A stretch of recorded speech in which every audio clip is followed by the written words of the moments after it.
মালয়েশিয়ার ভিসা। বাংলাদেশি শ্রমিকদের জন্য মালয়েশিয়ার ওয়ার্ক পারমিট ভিসা সাধারণত ম্যানুফ্যাকচারিং, কনস্ট্রাকশন, প্ল্যান্টেশন, এগ্রিকালচার ও সার্ভিস খাতে দেওয়া হয়, যা মালয়েশিয়ার ইমিগ্রেশন বিভাগ অনুমোদিত। এই ভিসা সাধারণত কয়েক বছর মেয়াদী হয় এবং নবায়ন করে দীর্ঘ সময় কাজ করা যায়। ভিসার ধরন হিসেবে প্ল্যান্টেশন শ্রমিক, ফ্যাক্টরি শ্রমিক, নির্মাণ শ্রমিক ও সার্ভিস শ্রমিক সবচেয়ে প্রচলিত। আবেদন প্রক্রিয়া বাংলাদেশে সরকারি সংস্থা যেমন বোম্যাট এবং মালয়েশিয়ায় ইমিগ্রেশন ডিপার্টমেন্ট অব মালয়েশিয়া এর মাধ্যমে সম্পন্ন হয়।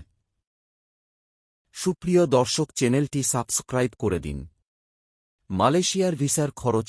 ওয়ার্ক পারমিট ভিসার খরচের মধ্যে পাসপোর্ট, মেডিকেল, ভিসা ফি, এজেন্সি চার্জ, বিএমইটি ক্লিয়ারেন্স, প্রশিক্ষণ ও অন্যান্য কাগজপত্র অন্তর্ভুক্ত থাকে।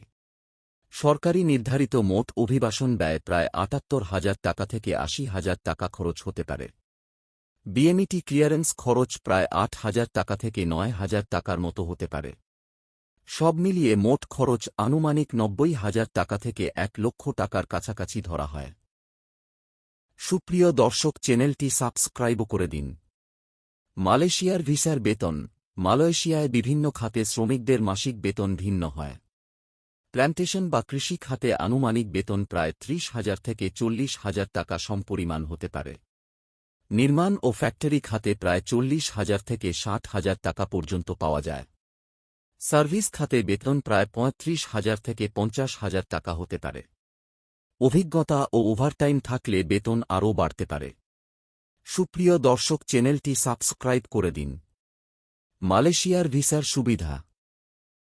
ওয়ার্ক পারমিট ভিসায় সাধারণত নিয়োগকর্তা বাসস্থান, চিকিৎসা ও কিছু ক্ষেত্রে খাবারের ব্যবস্থা করে থাকে এবং অনেক ক্ষেত্রে বিমান ভাড়া বহন করে। ভিসা নবায়ন করা যায় এবং কয়েক বছর কাজ চালানো সম্ভব। ছুটি, চিকিৎসা সুবিধা ও চুক্তিভিত্তিক কাজের নিয়ম থাকে। ভিসা পেতে আনুমানিক কয়েক সপ্তাহ থেকে কয়েক মাস সময় লাগতে পারে এবং সব প্রক্রিয়া সম্পন্ন করে শ্রমিককে বিদেশে পাঠানো হয়। সুপ্রিয় দর্শক, চ্যানেলটি সাবস্ক্রাইব করে দিন।